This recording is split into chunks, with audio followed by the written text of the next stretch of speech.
Well, hello, everyone, and welcome to another episode of Common Sense with Dr. Ben Carson. I'm your host, Ben Carson, and we are so happy today to have a very special guest with us, Christine Yeargin.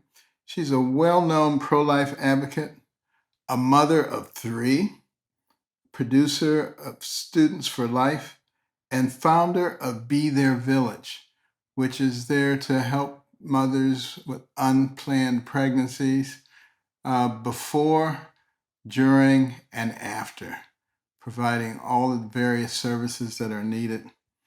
And furthermore, she organizes school choice activities. And that's so important in a time when there seems to be a dumbing down of our population and values and principles seem to be left out. Those are such important parts of learning. So, Christine, it's great to speak with you again. And thank you so much for joining us today. Oh, thank you for having me. It's an absolute pleasure. Um, let's just rewind a little bit and discuss your journey as a pro life advocate. What initially drew you to the cause? Um, so I had my own unplanned pregnancy. I was 20 years old, and I like to tell people I was raised pro life. I didn't really know what abortion was. I Mm. just knew it was wrong, but didn't know what it was. And I was raised pro life and Christian, but I wasn't really walking with Jesus at this time. I was partying like I shouldn't have been. I was finding my worth in places I shouldn't have, and found myself pregnant. And it was one of those things where it was like, "Oh, wow, this is actually kind of scary and nerve-wracking," and I didn't really know what to think. And so it was I kind of was forced to see, are you going to walk out your pro-life beliefs, or are you going to have an abortion? What are you gonna do here? And, I actually did take the Plan B pill, because I didn't know what that was. I just thought that that's what some people do. I didn't know it was an abortifacient.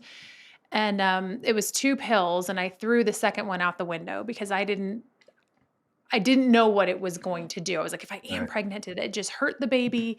And I called the 800 number on the back of the box, and they gave me an answer that was unsatisfactory, and I kinda just forgot about everything. And then turns out a few weeks later, I found out I actually was pregnant, and the father was not interested in having a baby. He said, "That's not an option I'm willing to consider." And I said, "Well, this is what I have decided, and I'm going to walk this out. And if you don't want to be here, that's okay. But I'm going to do it either way." And then eventually, he came back to me at another date and time and offered me a very, very large sum of money to have an abortion. I guess you could say bribed me, Mm. attempted to bribe me to have an abortion. And I won't say any bad words, but I said, "You can take that money and shove it where the sun don't shine." Because these are my morals and my values, and I've heard the heartbeat, and his life is not mine to take. And that was kind of something that having that experience and realizing what it can feel like to feel alone, to feel pressured to have an abortion is really what made me feel called to get involved in the pro-life movement. Wow. And several years later, when my son was a little bit older, I started dabbling in it, and here I am today. How old is your son today? He's 15 now. Oh, wow. And Mhm. tell us about him. What's he like? I mean, this is His a name life is that could be Noah. snuffed out. He's 15, his name is Noah, he's a fabulous student, he plays football, he actually just started track. We did a track meet, this weekend, and nobody told me that track meets last all day. I had no idea what I was getting myself into, or I probably wouldn't have signed him up for track. But he is an avid reader. That's one of my favorite things about him. He's an avid reader. He has read your books. And actually, I have one of them right here, your Created Equal book, but Oh, your yeah. teen one as well, he has read. And just has such a heart for learning. And he's one of the greatest things that has ever happened to me in my life. I look at him and think an entire human being would not be here had I chosen abortion. And that's just that, so many people, they sit there and they say it's a meaningless bunch of cells. Uh, Mhm. Obviously, when you look at your son, you know it's not a meaningless bunch of cells. Yep. And we all start out that way. It's such an important thing. Now, I mean, you must have experienced the whole spectrum of emotions throughout all of this. What did you feel when you first heard that you were pregnant? So my mom had her own unplanned pregnancy herself. She got pregnant with me when she was Oh, 20, and people also encouraged her to abort. She was with me when I found out I was pregnant, and I didn't initially, I didn't really know what to feel, but she started crying. And that kind of made me realize what was going on. And not in the sense that necessarily a baby was a bad thing, but my life was about to change. I mean, you have a baby and your life changes. And I remember that evening after my mom left my apartment, I watched the OC, which is just a silly teeny bopper show. And they were having a bonfire on the beach, and I was like, "I'll never get to do that again. I'll never get to have a social life," which is totally garbage. I mean, I right. just was feeling emotional, but I felt fear. I felt, I like, that I didn't know what was going to happen, how it was going to play out. I felt excitement in some of it that, I now have a baby inside of me that I'm carrying. This is my child. So it was kind of all over the place. I Mm, felt almost a little bit schizophrenic because you're feeling a little bit of every emotion going on. mm. But it was definitely an interesting time. Well, what about after you made the decision that you're gonna have this baby? What emotion did you feel then? Pure love and joy, I will say. I did not know what the outcome with my son's father was going to be. I did not know whether he would choose to be involved at a later date or time. At that time, obviously, I was still pregnant, but I remember going to sleep and I would just hold my belly. Even before I was showing, I would just hold my belly and I would say, "I'm going to love you enough for the both of us. I'm Mm, going to do whatever it takes for you to have a successful life." And just I felt this overwhelming peace because no matter what was thrown our way, I now had a life to protect. Like my life now had even more meaning. It wasn't just about me anymore. It was about me and him. absolutely. Which is the reason that God designed it that way. You Mhm. know, you're in the safest place in the universe that you can possibly be in, and that is your guardian and your protector, the one Yep. who loves you no matter who you are, no matter what you do. That's almost a sacred relationship. And there are those who are trying to minimize that relationship and discount it. And it really goes against human nature. But beside your child's father, did you feel pressure from anybody else or Yeah, anything I else? would say so. I was 20 years old, so my friends were all 20. We were partying underage in the club, and they were going out and doing brunch and doing the bar scene and things that I shouldn't have been doing. And they wanted to continue that lifestyle, and I couldn't. I mean, who? I mean, I suppose I could have gotten in with the big belly, but that would be a little bit awkward. And then once you have a baby, you can't really live that life anymore. You have a newborn to take care of. So a lot of people, they kinda just went away, which is why I see what women go through. I know how it Yeah. feels to feel so alone. Well, if you could get in a magical time machine and go back and talk to your 20-year-old pregnant self, what would you say to her? I would say this is the best decision you will ever make in your life. Absolutely. 100%. And I wasn't married, and I know that I'm a Christian now, and I believe that sex is for marriage. Within marriage, God designs marriage and family very beautifully and intentionally, and it makes so much sense. But people will say, if you could go back and do it differently, would you? My answer is no, because I know what I have out of it. I have a beautiful son who I love with all of my heart, and it has brought so much joy to my life. And I would never, ever, ever take that away. I'm so glad that, what was a mistake in the actions that I was doing turned into such a beautiful relationship between my son and myself. Absolutely. And his father is actually involved now, regrets the things that he said a long time ago, and he has him 50% of the time. So, He's probably what I very thought proud of him, isn't he? yes, they have a wonderful relationship, and, they're very, very close. That's a wonderful outcome for that story. Now, as your following on social media has grown, Uh, has big tech ever tried to censor anything that you've had to advocate? Oh, yes.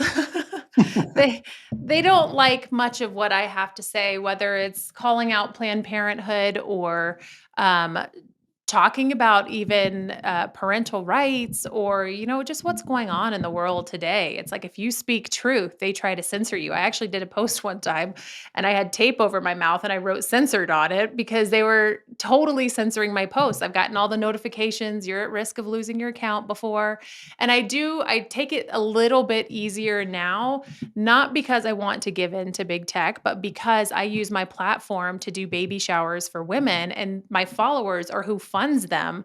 Like I can't lose these followers Right, because they are quite literally the people who pour into these women. They're pro-life people who are like, tell us how to help right. and we'll jump in and help. Well, you've never been canceled though, have you? You know, a couple years ago when I started doing the pro-life route, right before that, I did kind of the mom blogging scene, which, it's talking about motherhood, talking about children, talking about products that, you might want to buy, partnering with brands. I partnered with Band-Aid, Oreo, Costco, Tom Shoes, brand names that people have heard that are, not small brands. And I partnered with some small brands too.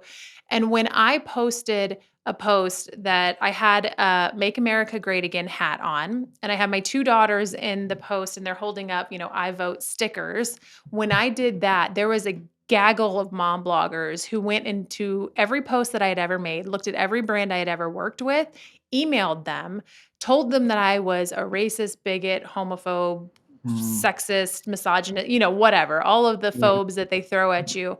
And, brands pulled out from working with me. They untagged themselves from posts that I had them in. Mm, I mean, at least at this point, I had their money, so that helped.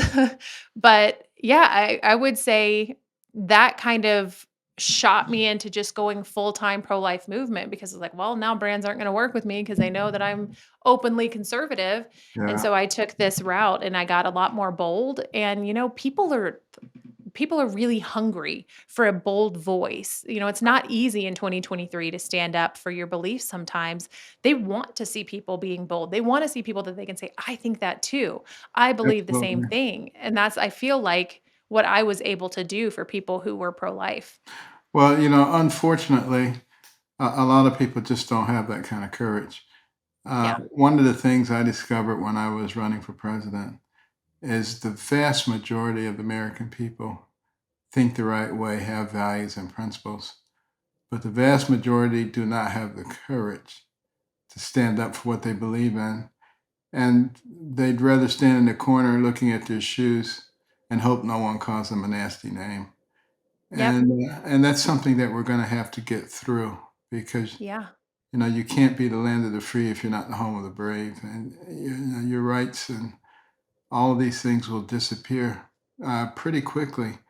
And you look at some of the places around the world that have gone that route to totalitarianism and dictatorship.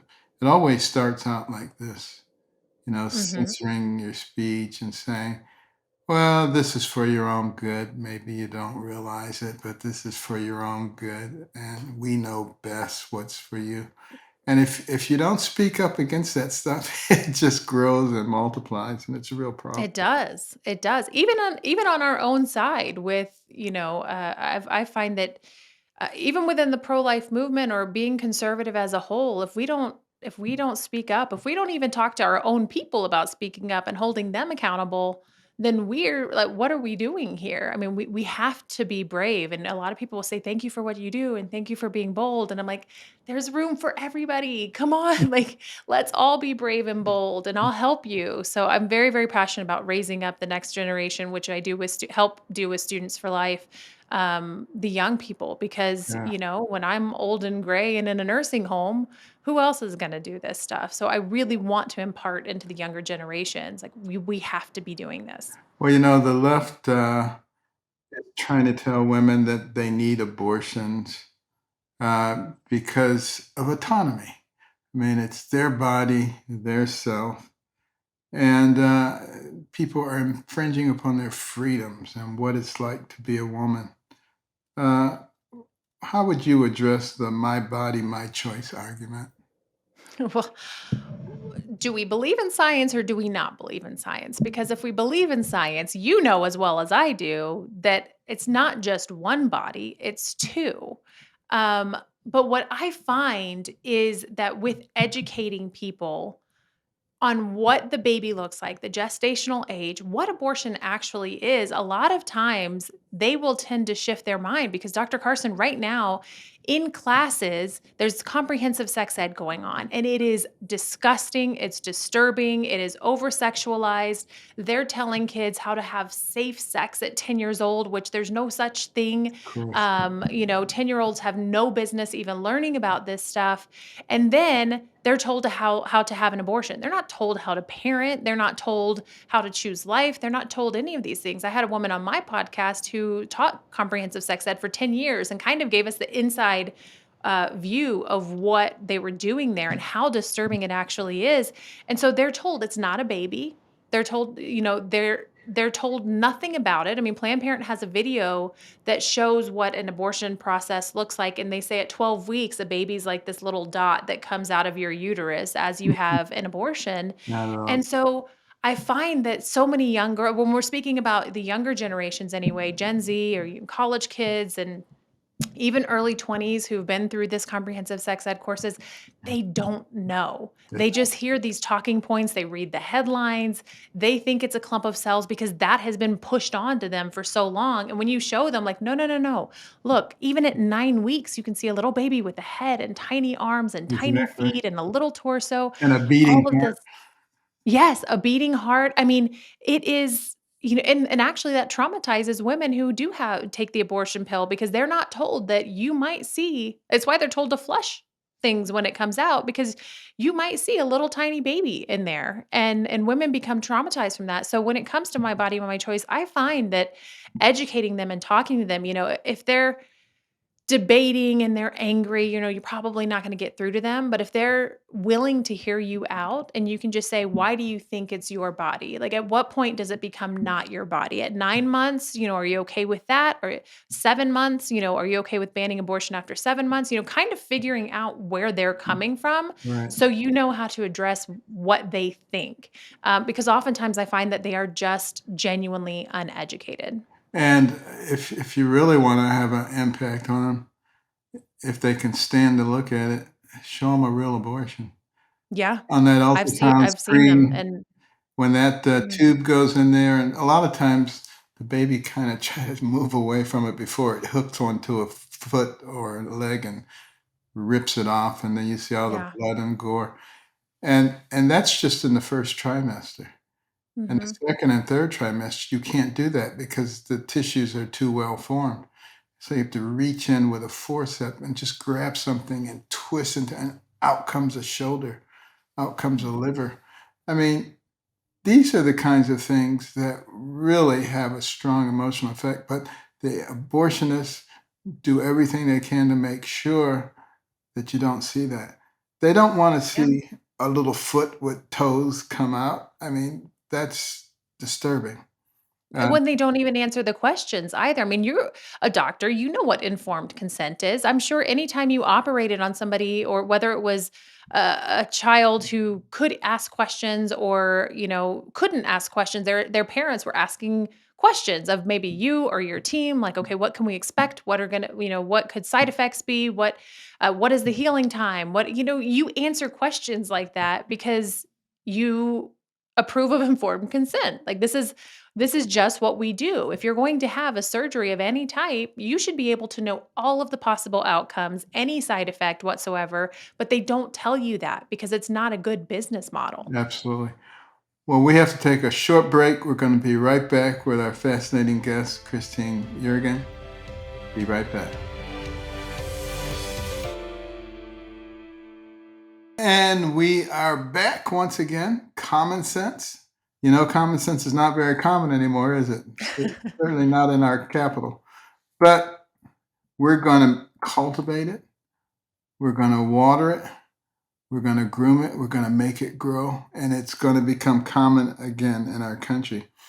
Now, speaking of common sense, the left is now making claims that men can get pregnant, Oh my that goodness. children can determine what their gender is. How is that in any way consistent with science? I wish I had an answer. I'm just as confused as you are. I actually did an event yesterday and they were talking about a gender non-conforming shapeshifter who goes and tells children, that they can be any which gender, even in like elementary school. And I'm like, what? Okay, first of all, a man can't be in a woman and a woman can't be a man. But now we're throwing in shapeshifters? Like, what is that? Like, what is a shapeshifter? It makes no sense. And the name of this show is Common Sense. It's like I feel like I have common sense. I feel like I'm a pretty logical person. My brain can't even wrap around what they're doing right now. And I think a lot of it, I know gender dysphoria is a real thing. However, I think right now we're seeing a social trend. People are doing something because it's cool to be a victim. It's cool to have something different about you. Being a white, straight person or just a normal human being is no longer, you're seen as like an oppressor Right. almost. If you're just a normal person, if you have something else going on with you, if you're trans or if you're non binary or whatever the Z, zir, they, them, the everything that they say, if you're something like that, then it's like, oh, okay, well, this like I think Candace Owens calls it the oppression Olympics almost. Like, well, I have this wrong or I have this wrong, and it becomes this like almost contest. And so I don't discredit people who genuinely have gender dysphoria. I think that they need help absolutely, and I don't think that affirming them and something that is not true is the way to help them. However, I do think TikTok and social media, it's doing our children a disservice because Absolutely. they're just seeing these things and it's being pushed, genuinely being pushed in schools. There was an art teacher here in Colorado who told students, art teacher, why are you even talking about this in an art club? That, if you don't feel like a girl, then you're not a girl. Eh, Mhm. to elementary age kids. And I'm thinking, what in the world? First of all, who gives you the right to talk to these kids like that, period? And Right. second of all, that's not true. I mean, Well, children are very suggestible, yeah. and children are also very curious. So Yes. obviously, they want to explore things. Just because a little girl puts on her dad's tool belt doesn't mean she wants to be a boy. Yeah. Because a little You're boy right. slips his foot into his mother's high heel because he wants to see what it feels like, doesn't mean he wants to be a little girl. But if I you painted my son's fingernails at one point because he would saw mommy doing it, and I was just like, "Okay, whatever, I'll just paint him if you'll stop asking me to paint him." And then I took it off right after. It doesn't mean he's a girl. of course It not. just was something silly to do. It's kind of abusive, and, I Yeah. get asked this question all the time when I talk to people from other countries. "What happened to you guys?" I You're mean, like, "I don't know, I'm coming to live in your country now. it's like we've Move all over, make some room died. for me." I hope it's a phase, if it's just something we're going through I temporarily. know. And we come back to common sense once again. I do think that there's a real chance of that, particularly with people like you who are willing to stand up and take the abuse. But I've been kind of fascinated. The American Psychological Association, some of these various other people put out papers saying, how after an abortion, a lot of women feel relieved and everything is fine all of a sudden. Has that been your experience? No. And in fact, that's a flawed study, and everybody throws that study around. It's a flawed study. Many women dropped out of the study, Mhm. first and foremost, and it only goes to 5 years. Now, I will say, I'm sure there might be, if they were feeling pressure of finances or housing or finishing school, or my parents might find out, there might be an initial reaction of relief, Right. but that doesn't mean that's the only emotion that they feel. That doesn't mean that there's not something else that comes at a later date and time. That doesn't mean that, just because they felt relief, maybe even up till 5 years, that they don't at 7 years, 10 years, 20 years start to feel some sort of regret. I mean, I have women who say that I had an abortion 50 years ago and I still think about it every single day. That's Um, And a lot of times they experience symptoms, maybe they become an alcoholic or they have depression or they become suicidal and they don't even really know where this is coming from oftentimes. But it's and the abortion industry won't tell you that you can experience that after having an abortion. You can experience mental issues, insomnia, there's all sorts of things. Your uterus can be perforated. I mean, there's all sorts of things that can happen to you, but as far as like alcoholism and drug use and sometimes that's what we do to mask the pain that we feel and maybe we don't think to associate it, but I find that more often than not women eventually say that they regret it. I'm sure there some people exist that say they don't, but I also think that some people who say that deep down in their heart, I feel like they feel otherwise. Right. I agree with you. Well, interestingly enough, the abortion movement tries to say that they are the real pro-women people. Yeah. But which is more pro-woman, pro-life or pro-abortion? I don't think people actually stop and think about these things. They I just, know. get on the bandwagon and start saying what they hear other people saying. Well, here's what I would say to that. It's interesting because we do okay, let me start with this. It is very easy to be pro-abortion. I mean, you say, "Oh, you have a problem. Your parents aren't gonna let you live with them. You don't have enough money. You're not gonna be able to finish school. XYZ. You have an abusive husband. Okay, just go down to the clinic." What they call a clinic, and we call it an abortion facility. Just go down there. They'll take care of it, and then your life will be better. And then you don't have to get up off the couch. You don't have to lift a finger to help this person. Pro-life people see that and they say, "Oh, you need like housing is an issue. Okay, let's find you housing." And that takes time and effort and maybe even money out of their own wallet. And it takes their own emotions to pour into this woman. "Oh, you need groceries. I'm going to help you with that. Oh, you don't have anything for the baby. Let's help you with that." It is much more difficult. And I wouldn't even say difficult because I find so much joy in it, but it is much more effort to be pro-life because I don't know very many people who are like, "Oh, you're pregnant and you have these problems, that stinks, just have the baby." Most people will give the shirt off of their back, and the baby showers that I do, I have women who have messaged me and say, who want to buy something for the mom, and they'll say, "This is the last $4 in my bank account, and I want to give it to this mom." I Mm, mean, just unbelievable generosity in the pro-life movement, and I've had people say, "Here's $500," or, "We've done fundraisers for the moms and baby showers," and I find that most people will come alongside these women and do a lot more work. So, is it pro woman to send her to an abortion facility to end the life of her baby and then right back to her abuser? Or is it pro woman to come alongside her and say, "You know what? I'm here for you. I'm going to walk this out with you. If you need me to go to your appointments with you, I will. If we need to go to counseling because you've had abuse and we need to get you away from this man, let's get you in a safe house." For me, I would just say, "Come live in my basement. You can be here. Like there's a bathroom down there. It's a total little like apartment type thing." Um, I would say that we are the most pro-life or pro-woman people. And when I ask people who are pro-abortion, we do a fundraiser or something like that, and they're like, "Well, that's not enough. $13,000 that you raised in a weekend isn't going to change the baby's life or raise them for 18 years." And I'm like, "You're right. Would you like to also donate to this woman who chose life of her own free will? Nobody pressured her. And if right. you are for choice, would you like to open your wallet and help us help her?" And immediately they block me. They ghost me. They stop talking to me. They don't want to help. They just want to say, "Go have an abortion and be done with it." Whereas we are the ones who are willing to put in the work to see this through during the pregnancy and after the pregnancy. That's a good word. And we're going to be right back in 1 minute with Christine Yeargin.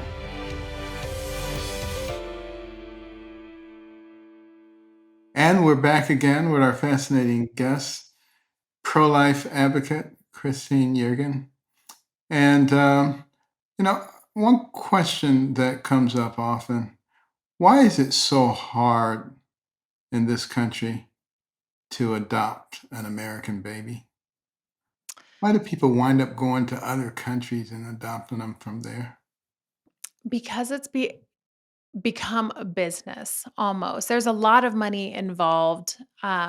It can cost upwards of $50,000 to adopt a baby. And Something that is a really good thing is that for every baby placed, because they say foster care and they throw that out at you. And I want to be clear, adoption and foster care are two very different things. They're not the same.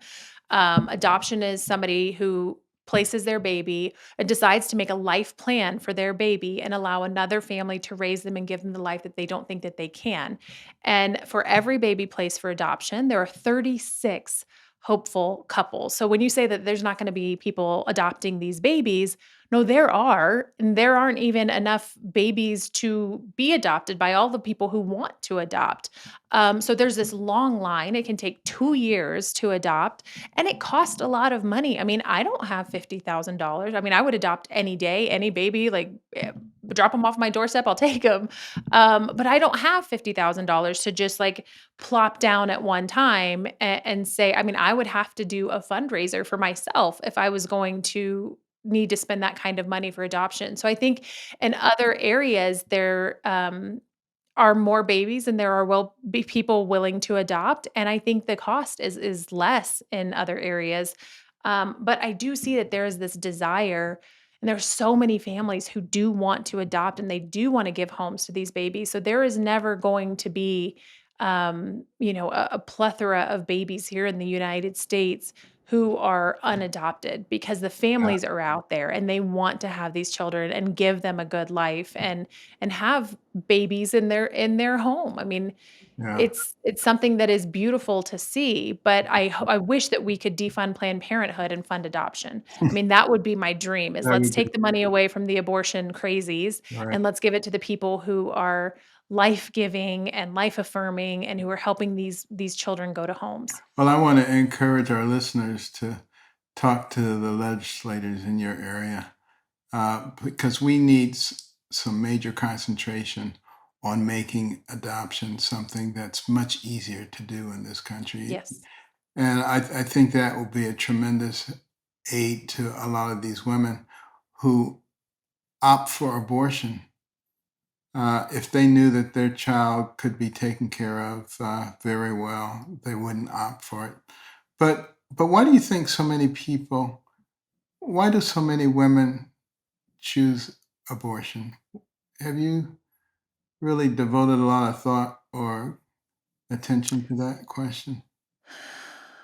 The number one reason is finances, or one of the number one reasons, fear, not being able to give the child the life that they think that they're going to.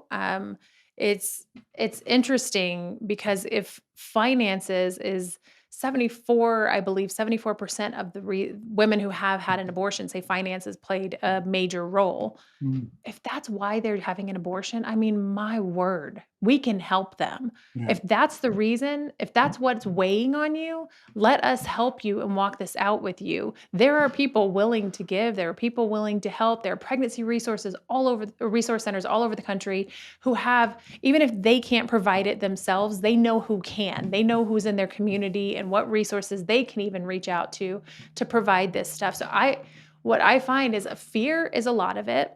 I have somebody very close to me who has had some abortions and was pressured by someone else. I think that's a lot of it. And I was pressured, but I rejected the pressure, thankfully.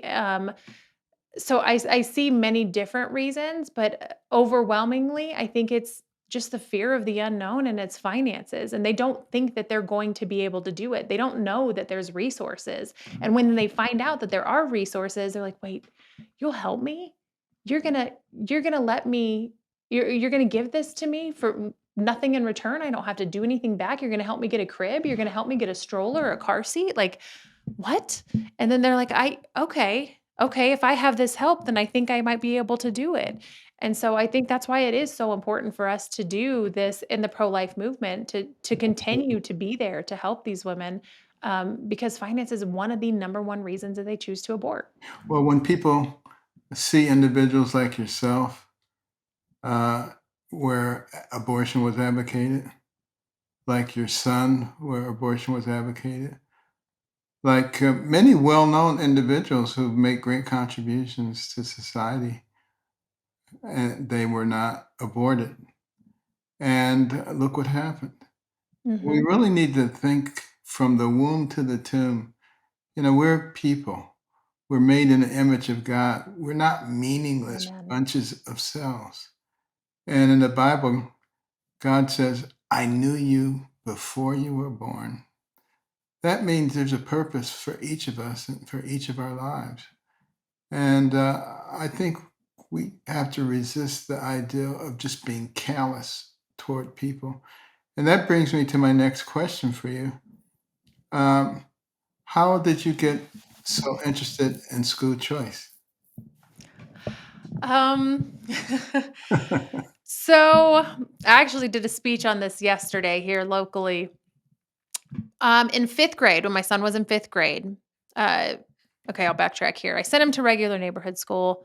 I just thought that's what everybody did. Didn't really pay attention. And then 5th grade, he comes home. He's like, "Mom, my math teacher was telling me that Donald Trump is a bad president." And I'm like, "Okay, what does that have to do with fractions or decimals?" I don't care if you are pro Donald Trump or anti Donald Trump, but I mean, we've got a specific curriculum we're supposed to be sticking to here.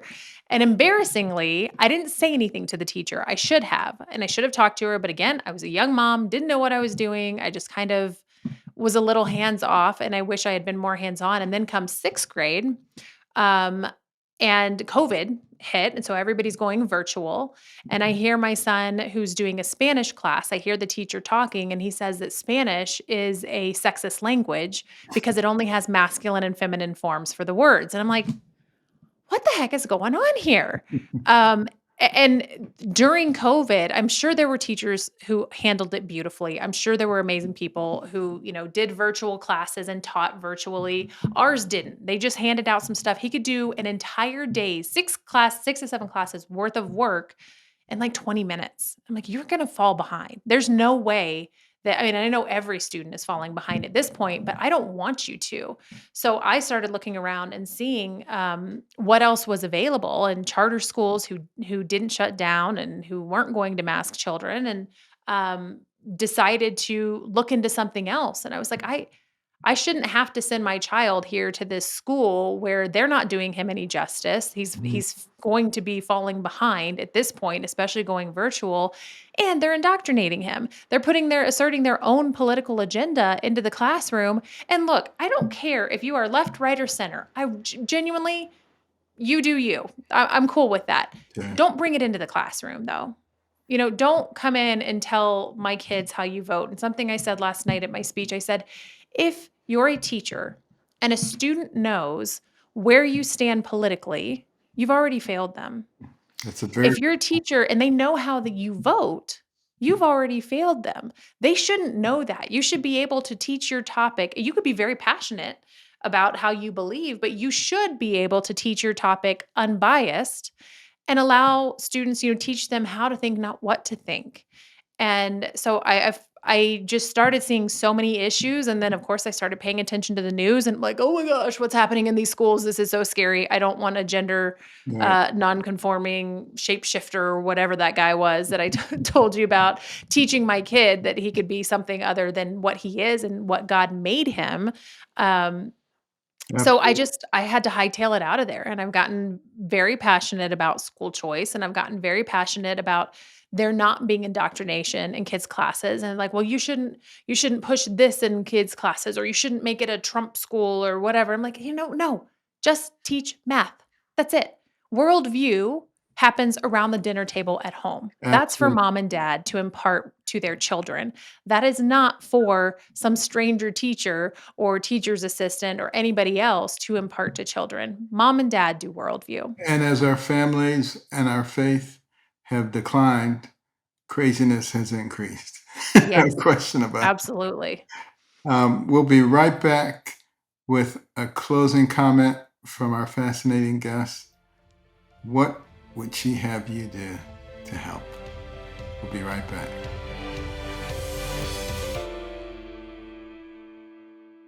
And we're back with our fascinating guest, Christine Yeargin. And Christine, I want to ask you, as a parting shot, what advice would you give to people who want to get involved with the pro life movement, who want to get involved with school choice, who want to be involved with what's going on in their lives and in their communities? What would you say? Yeah. Yeah. This is a great question. Regarding the pro-life movement, I would say there's so many different ways to get involved. You can just be a voice on social media if you want. You can volunteer at your local pregnancy resource center. You can pray outside of Planned Parenthood. You can work with your state legislature. I think people don't remember that you can call up your representatives and say, "Hey, I would like a meeting with you." Especially if they ran on a pro-life message, you call them up and you make sure they're doing their job and say, "Hey, how can I help you write a bill? How can I help you push this?" I mean, there are citizen lobbyists. You can go in there and say, "I pay your paycheck. You work for me. Let's get some pro-life legislation going." And Amen. you can do it that way. Now, not everybody loves the politics route. I enjoy that, but I also enjoy the hands-on with the women. And so I partner with pregnancy resource centers and I say, "Hey, if you have a woman who is abortion minded and she needs some financial help, let me know. We'll do a fundraiser for her. We'll throw a baby shower for her. Everything that she needs that's a tangible item, we will make sure that she has so that she can walk into motherhood on the right step." And you can start going to pro-life events, start going to fundraisers, start going to that, and you can build your pro-life community. And then you can be doing your own diaper drives or your own wipe drives or getting a bunch of layettes or doing gift bags for these moms. Or eventually, if you build a big enough pro-life community or get your church involved, you can be doing whole baby showers. And if And you then don't as want far to as do, if you don't want to do all those things, you just don't have the energy, you can always write a check. There you go. If you don't have the time and you don't have, maybe you're really, really busy, you can donate to these things. Hey, if you've got your last $4 in your bank account, I'll take it. If you want to donate a penny to what we do, I'll take it. I won't put a penny to bad use. I can promise you that. So if you do see the people who are doing that and all you have is money to give, you don't have time, maybe you have 15 kids or something crazy and you work or you're busy, that's totally fine too. But come alongside the people who do it and give them resources to be able to do it more. And then with school choice, there's so many events happening right now. I mean, get involved, make your voice heard, watch what's coming down at the state legislature, especially a lot of places here in Colorado, anybody can go testify at the state capitol, which is a big thing. And I say that everybody should know what's happening in their state. Please pay attention to what's happening here in Colorado. It's not school choice related right now, but there is a bill coming down that they're trying to make it a punishable offense for anyone who advertises or offers the abortion pill reversal, which is insane because the abortion pill reversal has saved so many babies. Amen. So you really need to pay attention to what's happening so you can fight it. And with school choice, that's one of the same things too. You need to be paying attention. Go to events. There are many organizations who do local events, and you can get involved and start building that community so you can see where you fit in and how you want to help. Because sometimes you have to try a few different things before you find like, oh, this is my avenue. This is a lane that I want to be in. Right. Well, Christine Yeargin, we're so happy to have had you today. Your enthusiasm, your passion is contagious. And Thank you. I hope people will continue to follow what you're doing and get involved themselves. You can make a difference. Thank you. And we'll be right back with my closing comments. Well, I hope you enjoyed that discussion with Christine Yeargin. She's a young woman who is extremely bright and compassionate and energetic and courageous. And that's the word for the week, courageous. We can't get a lot of things done if we're not willing to stand up for what our beliefs are. And that's your prescription for this week. I want you to practice courage this week. Find an issue and stand up for it.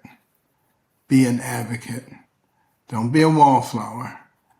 Start learning how to have an impact in the environment because God all made us for a purpose. And it wasn't just to be a decoration. Although I know some of you are handsome and beautiful, we also are intellectual. Thank you. And remember to subscribe for free on Apple Podcasts, Stitcher, Spotify, wherever you get your podcasts. And rate us, review us, tell your friends. And let's bring common sense back to America and remember the cornerstones: faith, liberty, community, and life. See you next week.